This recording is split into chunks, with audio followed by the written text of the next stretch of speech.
Hello बच्चों, कैसे हैं आप लोग। आज हम लोग चैप्टर डिस्कस करेंगे magnetic effect of current. Magnetic effect of current is very important chapter. इस चैप्टर पर आपके 3 चैप्टर और फर्दर डिपेंडेंट हैं। जैसे अगर मैं कहूँ कि magnetic effect of current, magnetism, electromagnetic induction and alternating current, ये चारों चैप्टर एक ही फैमिली को बिलोंग करते हैं। तो इस चैप्टर को समझेंगे, इसके कॉन्सेप्ट हमारे आगे फर्दर अप्लाई होंगे। Magnetic effect of current. तो बेसिकली इस चैप्टर के अंदर हम 2 मेजर टॉपिक्स के बारे में बात करेंगे। एक हम देखेंगे मैग्नेटिक फील्ड के बारे में कि व्हाट इज मैग्नेटिक फील्ड, और दूसरा हम डिस्कस करेंगे फोर्स एक्सपीरियंस और forces due to magnetic field. ये 2 इंपॉर्टेंट टॉपिक हैं हमारे मैग्नेटिक इफेक्ट ऑफ करंट के अंदर। चलिए शुरू करते हैं। तो जब हम मैग्नेटिक इफेक्ट ऑफ करंट, यहां पर इसकी शुरुआत हुई ऑयस्टर्स एक्सपेरिमेंट से। तो एक जो साइंटिस्ट था ऑयस्टर ने क्या करा, ऑयस्टर ने एक एक्सपेरिमेंट क्या किया, उसने एक वायर लिया, उस वायर के पास एक मैग्नेटिक कंपास रख दिया और एक करंट सोर्स लगाया और दिस इज की, एक की लगा दिया। ठीक है। अब उसने नोटिस करा कि जब वो इस की को क्लोज करता है, यानी कि इसको सर्किट को ऑन करता है, तो वो देखता है कि इस कंपास के अंदर रिफ्लेक्शन पैदा हुआ। There was reflection in this compass. अब वो हैरानी में पड़ गया कि भाई ऐसा क्यों हुआ। ठीक है। जब की को ऑफ करता है तो कोई डिफ्लेक्शन पैदा नहीं हो रहा। तो इस ऑब्जर्वेशन पे ऑयस्टर ने क्या नोटिस करा कि भाई देखो, ये जो कंपास है, this is nothing else but a kind of bar magnet. ये भी एक मैग्नेट ही है। अगर आपके पास कंपास नहीं है, आपके पास बार मैग्नेट है, तो आप अपना कंपास बना सकते हैं बड़े आराम से। आप सिंपल अपने बार मैग्नेट को बीच में से धागे से लटका दीजिए, वो अपने आप को अलाइन कर लेगी नॉर्थ साउथ डायरेक्शन के अंदर ऑटोमेटिकली। ये मैग्नेट की प्रॉपर्टीज होती है। तो यहाँ पर ऑयस्टर ने दिमाग लगाया कि अरे भाई, अगर कोई एक मैग्नेट रखा है, उस मैग्नेट को एक मैग्नेट ही उसके साथ इंटरफेयर कर सकता है, उसी पे फोर्स एक्सर्ट कर सकता है। तो यहाँ पर उसने ये कंक्लूजन दिया कि जब भी करंट पास करता है सर्किट से, a current carrying conductor produces magnetic field. एक करंट कैरिंग कंडक्टर क्या पैदा करेगा? मैग्नेटिक फील्ड पैदा करेगा। राइट। और इसी के बेसिस पर उसने क्या एक रूल निकाला, उसने एक रूल दिया ऑयस्टर ने, जिसको हम कहते हैं स्नो रूल।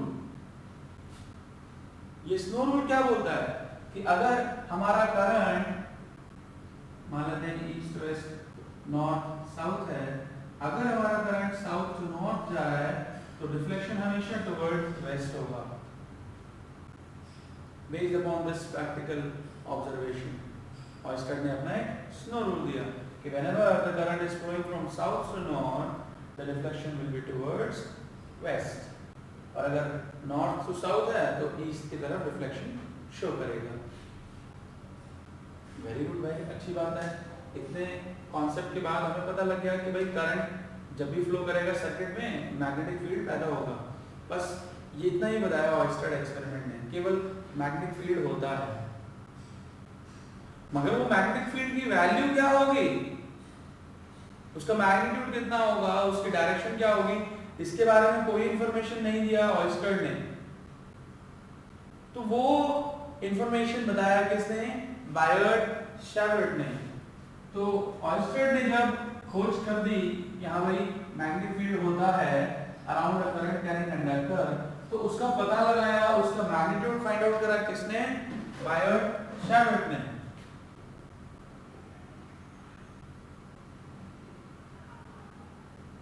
तो यहाँ पर बायर्ड-शेवर्ट लॉ देखेंगे कि बायर्ड-शेवर्ट लॉ क्या होता है। तो बायर्ड-शेवर्ट ने क्या करा, बायर्ड-शेवर्ट ने स्मॉल एलिमेंट लिया जिसका लेंथ है dl, इसके अक्रॉस करंट पास कर रहा था I और इससे किसी दूर r डिस्टेंस पर एक पॉइंट ले लिया P which is at angle theta with the current element और इस पॉइंट पर वो स्मॉल मैग्नेटिक फील्ड पता लगाना चाहता है। मैग्नेटिक फील्ड को B से रिप्रेजेंट करते हैं और उसकी यूनिट क्या होती है? टेस्ला। तो अगर कोई हमसे कहे कि भाई मैग्नेटिक फील्ड को डिफाइन करो, व्हाट इज मैग्नेटिक फील्ड, तो बड़े आराम से डिफाइन कर सकते हैं। मैग्नेटिक फील्ड क्या है?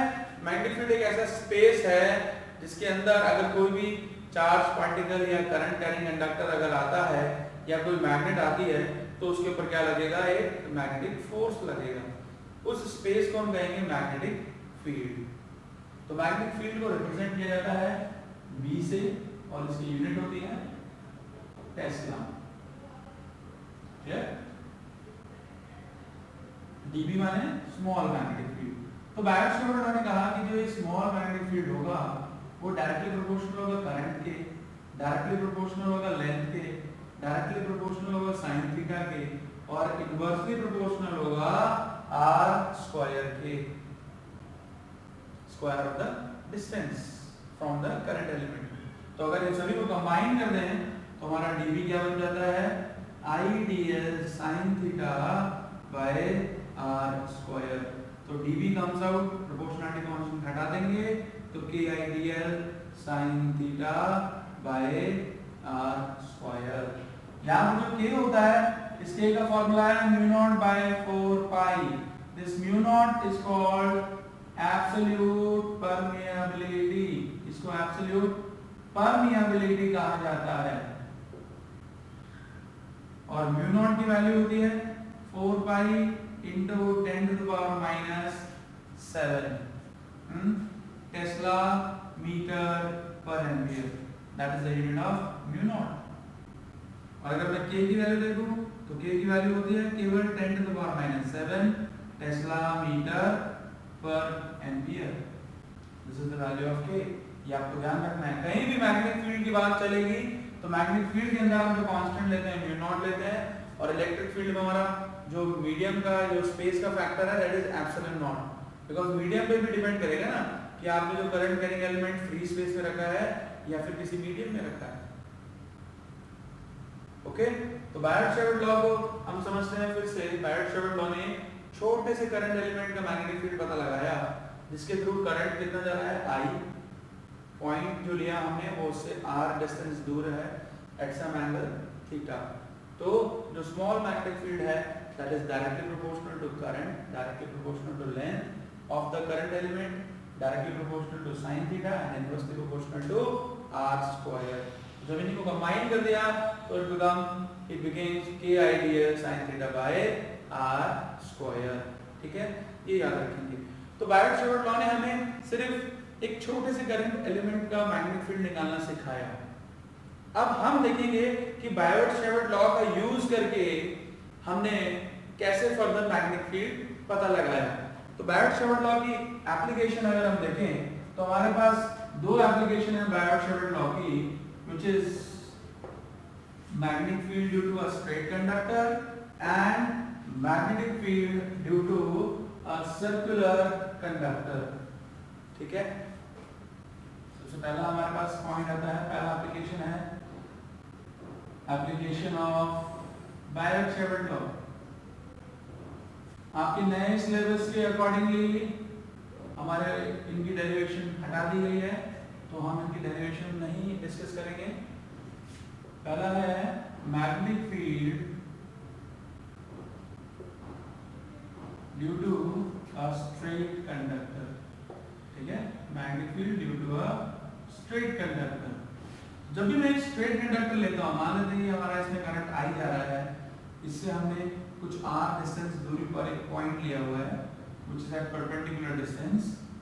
तो इस पॉइंट P पर जो हमारा मैग्नेटिक फील्ड होगा that is mu not I upon 2 pi r। Mu naught I upon 2 pi r। I क्या है? I is the current flowing in the wire, I is the current in wire and r is the perpendicular distance of point from the wire. Okay,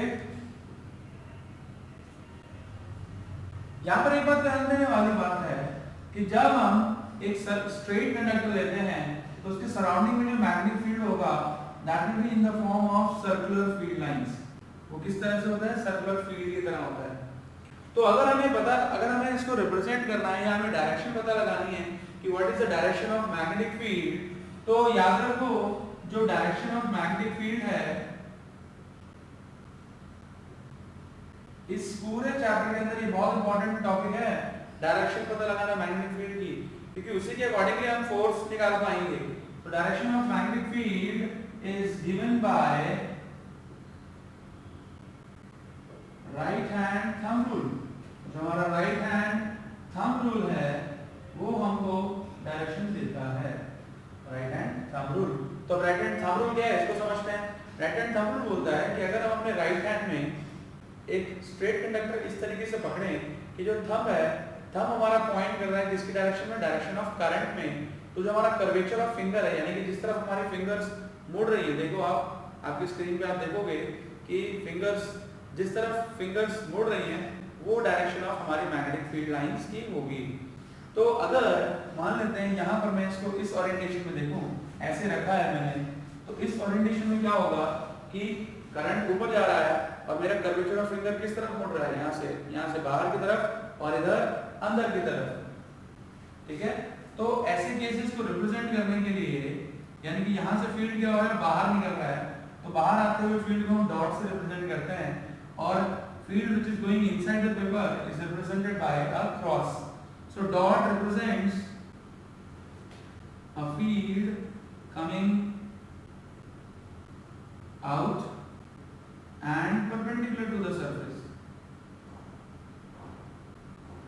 and the cross है, this represents a field going inside and perpendicular to the surface, and this is perpendicular to the surface. Understood? ये बात हम ध्यान रखेंगे for a straight conductor.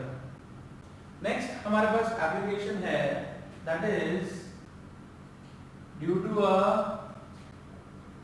circular conductor या circular ring कह लो, कि अगर हमारे पास कोई भी सर्कुलर वायर है, मैं वायर कहना चाहूंगा due to a circular wire, तो सर्कुलर वायर में अगर हमारे पास करंट I फ्लो कर रहा है और इसका रेडियस कितना है? R, तो ध्यान देंगे इसका जो मैग्नेटिक फील्ड होता है, इसका मैग्नेटिक फील्ड इसके सेंटर के अलोंग एक्ट करता है। यहाँ पर हमारा जो मैग्नेटिक फील्ड कैसा था? यहाँ पर हमारा मैग्नेटिक फील्ड था, magnetic field is in the form of circular lines. Magnetic field किसकी फॉर्म में है? सर्कुलर लाइंस की फॉर्म में है अराउंड द कंडक्टर।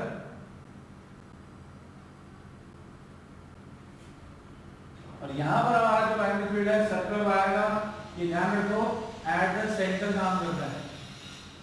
कहाँ पर काम होता है? At the centre, at the centre act करता है। अगर मैं इसका मैग्नेटिक फील्ड निकालूं at the centre, that is mu not n I by 2r, mu naught n I upon 2r. What is I? I is the current across this ring and r is the radius of the ring. ये हमें ध्यान रखना है, ठीक है। और यहाँ पर करंट अपवर्ड्स होगा डाउनवर्ड्स होगा, उसके लिए हम इस्तेमाल करते हैं right hand palm rule, right hand palm rule। तो राइट हैंड palm rule कहता है कि अगर आपकी फिंगर्स का कर्वेचर क्या देता है? करंट, तो थंब हमारा पॉइंट करेगा किसकी तरफ? फील्ड की तरफ। Thumb will give us field, right. जैसे अगर हम अपने राइट हैंड की तरफ देखें तो ये अगर हमारी कर्वेचर ऑफ फिंगर, यानी कि जिस तरफ हमारी फिंगर मुड़ रही है, अगर उस तरफ हमारा करंट चल रहा है, जो थंब है, thumb will point in the direction of magnetic field. Clear? तो ये दो इंपॉर्टेंट एप्लीकेशन हैं हमारे बायट-शैवर्ट लॉ के। magnetic field due to a straight conductor and magnetic field due to a circular wire. Okay, चलिए, तो बायोट-सावर्ट लॉ की मदद से हम केवल स्मॉल करंट एलिमेंट का ही मैग्नेटिक फील्ड पता लगा सकते हैं।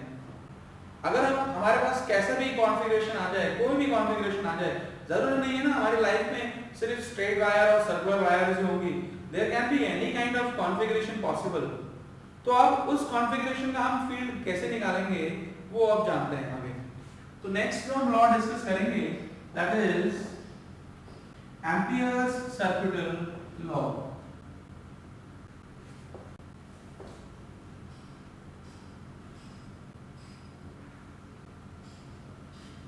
चलिए, अब मैं बात करता हूं एम्पियर्स सर्किटल लॉ। जब हम एम्पियर सर्किटल लॉ देखें कि ये एम्पियर सर्किटल लॉ क्या है, तो एम्पियर सर्किटल लॉ कहता है कि भाई देखो सिंपल सी बात है, जितना ज्यादा करंट अगर हम किसी भी कंडक्टर से फ्लो कराएंगे उतना ही ज्यादा उसके सराउंडिंग में मैग्नेटिक फील्ड होगा। तो यहाँ पर हमने क्या करा, यहाँ पर हमने करंट कैरिंग कंडक्टर लिया, उसके सराउंडिंग में एक पाथ ले लिया जिसके अक्रॉस हम मैग्नेटिक फील्ड पता लगाना चाहते हैं। तो वो कहता है कि अगर एम्पियर सर्किटल लॉ कहता है कि अगर मैं क्लोज्ड इंटीग्रेशन निकालूं B dot dl of magnetic field that is mu naught times I enclosed।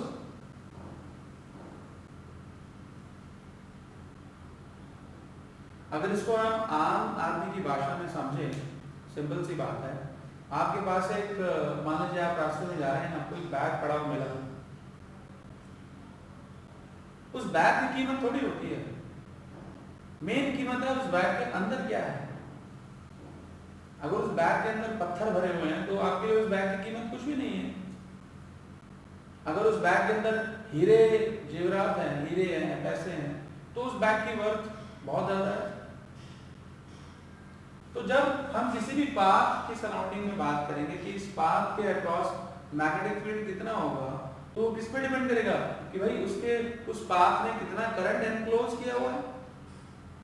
जितना ज्यादा करंट उस पाथ ने एनक्लोज किया हुआ है उतना ही ज्यादा उसके आसपास क्या होगा, मैग्नेटिक फील्ड होगा। ओके, तो एम्पियर सर्किटल लॉ कहता है कि the line integral of magnetic field, the line integral of magnetic field around a path enclosing a current I is mu naught times the total current. Is mu naught times the total current. Mu naught times the total current, एक और mu naught times the total current, इतना हमको पता होना चाहिए in ampere circuital law. Okay, so now अब देखो कोई भी लॉ है, कोई भी लॉ हम ऐसे तो एक्सेप्ट करेंगे नहीं, हमको प्रूफ चाहिए, बिना प्रूफ के तो हम नहीं एक्सेप्ट कर सकते। तो प्रूफ देखते हैं जरा एम्पियर सर्किटल लॉ का। मान लेता हूं मैंने एक स्ट्रेट कंडक्टर लिया जिसके अंदर करंट I फ्लो कर रहा है, इसके सराउंडिंग में मैंने बताया था मैग्नेटिक फील्ड कैसा होता है, in the form of circular field lines की तरह होता है, जो कि जिसका फील्ड अगर मैं निकालना चाहूं, है ना, तो हमेशा उसकी डायरेक्शन किधर होगी, टैंजेंट के अलोंग होगी। किसी भी magnetic field lines are similar to electric field lines, जो आपने इलेक्ट्रोस्टैटिक्स में पढ़ा है। ये भी इमेजिनरी लाइंस हैं जो मैग्नेटिक फील्ड को रिप्रेजेंट करने के लिए हम लोग यूज करते हैं। बस फर्क क्या है कि magnetic field lines closed loop बनाती हैं और electric field lines closed loop नहीं बनाती। That is the only difference, right. तो यहाँ पर इस पॉइंट पर जो टैंजेंट है, ये टैंजेंट हमको बता रहा है डायरेक्शन ऑफ मैग्नेटिक फील्ड। हमने यहाँ पर एक स्मॉल पाथ कट कर लिया dl, तो dl वेक्टर भी क्या होगा, इसी डायरेक्शन में हमने लिया है क्योंकि हम इस डायरेक्शन में चल रहे हैं। तो अगर मैं देखूं b डॉट dl, तो b और dl दोनों के बीच में एंगल कितना डिग्री है, b dl cos 0 डिग्री। यानी कि बी डीएल हो जाएगा। तो अगर मैं क्लोज पूरा इंटीग्रेशन निकालना चाहता हूं इसका बी डॉट डीएल का, यानी कि मुझे बी डीएल का इंटीग्रेशन करना पड़ेगा। अब इस पॉइंट, ये मान लेते हैं ये जो मैंने पॉइंट लिया है इस पॉइंट पी, इस पॉइंट पी पर एट पॉइंट पी, या आप देखेंगे कि ये जो सर्कल है इस सर्कल पर हर एक जगह पर मैग्नेटिक फील्ड क्या रहेगा, कांस्टेंट रहेगा, क्योंकि आर हमारा कांस्टेंट है, आई कांस्टेंट है। तो हम बाहर निकाल लेते हैं मैग्नेटिक फील्ड को, इंटीग्रेशन ऑफ डीएल। और अगर आप डीएल को ऐड करते जाएंगे, डीएल का इंटीग्रेशन करते जाएंगे, इंटीग्रेशन का मतलब क्या होता है, ऐड करना, तो वो आपको क्या देगा, पूरा एक सरकमफ्रेंस। तो this will be 2 pi r. आपको पता है कि मैग्नेटिक फील्ड की वैल्यू कितनी होती है एक स्ट्रेट वायर की, mu naught I upon 2 pi r into 2 pi r. तो आपका 2 पाई आर से 2 पाई आर कैंसिल हो गया, तो हमारे पास एक्सप्रेशन आ गया B dot dl is mu naught times I. So this is the proof of Ampere's second law. इस तरीके से हम एम्पियर्स सेकेंड लॉ को प्रूव करेंगे। Clear? B dot dl is equals to mu naught times I. That is Ampere's circuital law. तो अब हम देखेंगे what are the application of Ampere's circuital law. Application क्या है Ampere's circuital law की और इसको हम कैसे इस्तेमाल करेंगे।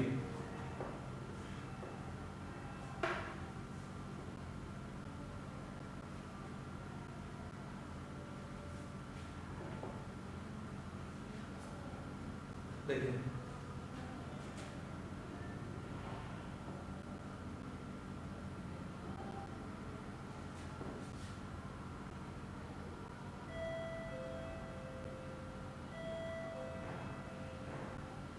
जब हम एम्पियर सेकेंड लॉ की एप्लीकेशन के बारे में बात करते हैं तो हमारा पहला एप्लीकेशन है सोलेनॉइड, राइट। जब हम सोलेनॉइड के बारे में बात करते हैं तो solenoid is nothing but a kind of helical spring. इस टाइप के कंडक्टर में क्या होते हैं, सोलेनॉइड बोलते हैं। तो मान लेते हैं हमारे पास एक सोलेनॉइड है जिसमें करंट कितना जा रहा है, आई, इसकी लेंथ कितनी है, एल, और एन जो है that is number of turns. N क्या है, नंबर ऑफ टर्न्स। एल जो है that is length of solenoid. I जो है that is current carried by current या करंट इन सोलेनॉइड लिख लो, ठीक है ना। आई जो है, आई नहीं लिखते हमें पता ही है, आई क्या, करंट इन सोलेनॉइड है। अब देखो इसका जो मैग्नेटिक फील्ड होता है वो मैग्नेटिक फील्ड इसके अंदर ही अंदर एक्ट करता है, all inside the solenoid. Centre पर this is maximum and and point जो होगा, एंड पॉइंट्स पर इसकी वैल्यू हाफ हो जाती है। तो अगर मैं इस सोलेनॉइड के अक्रॉस में पाथ ले लूं ए बी सी डी, तो अगर मैं अब इस एबीसीडी पाथ में कितने करंट को एनक्लोज किया हुआ है, आई करंट को एनक्लोज किया हुआ है जो इस सोलेनॉइड कॉइल के अक्रॉस फ्लो कर रही है। तो अगर मैं जो बी डॉट डीएल निकाल रहा हूं, B dot dl for ABCD, I can write it from A to B, B dot dl, B to C, B dot dl, plus C to D, B dot dl, plus D to A, B dot dl। तो अगर हम देखें A to B, B dot dl, जब A to B, B dot dl करते हैं तो A to B, B और dl के बीच में एंगल है 0 डिग्री। A to B के बीच में एंगल है 0 डिग्री। जब मैं B to C के बारे में जा रहा हूं तो B to C में B और DL के बीच में एंगल है 90 डिग्री। और जब मैं C to D जा रहा हूं तो यहां पर हमारा मैग्नेटिक फील्ड इज 0 है, outside the solenoid magnetic field is 0। Plus D to A जब आ रहे हैं तो this is BDL again cos 90, length और मैग्नेटिक फील्ड के बीच में एंगल 90 है, D to A। तो हमारे पास जो ये close integration of B dot dl आया ये किसके बराबर आ जाएगा, b integration a to b b dl, और मेरा मैग्नेटिक फील्ड बाहर निकालते हैं इंटीग्रेशन ऑफ dl। जब मैं स्मॉल लेंथ, ये पूरी लेंथ जो है, ये पूरी लेंथ dl है, अगर मैं पूरी लेंथ में dl का इंटीग्रेशन कर दूंगा तो मुझे क्या मिल जाएगा, पूरा लेंथ ऑफ द सोलेनॉइड। और हमने देखा है कि एम्पियर सर्किट लॉ क्या कहता है,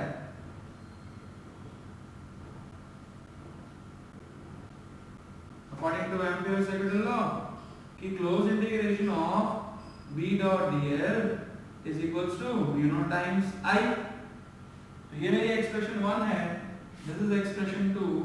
तो मैं from expression 1 and 2, from expression 1 and 2 b into L is equals to mu naught times I। तो mu naught I by L, और अगर n टर्म्स हैं, for n terms I can write this as b equals to mu naught n I upon L।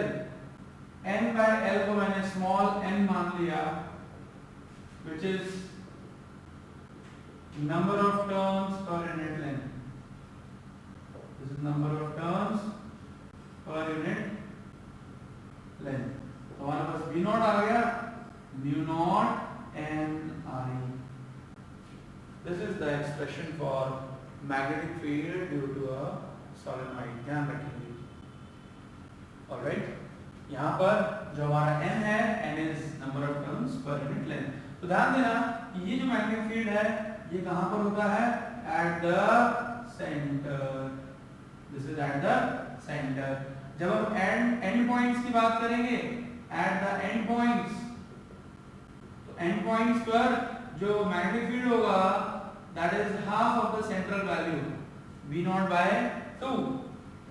ये आपको ध्यान देने की बात है कि end points पर magnetic field is half of the central value, right? And outside the solenoid it is 0। Outside it is 0। Clear?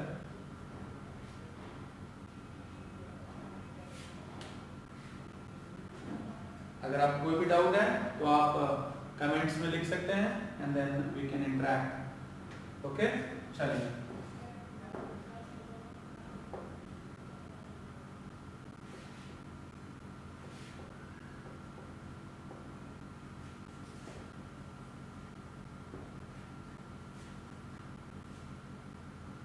अब इसके बाद हमारे पास नेक्स्ट जो टॉपिक है that is magnetic field due to a torrid.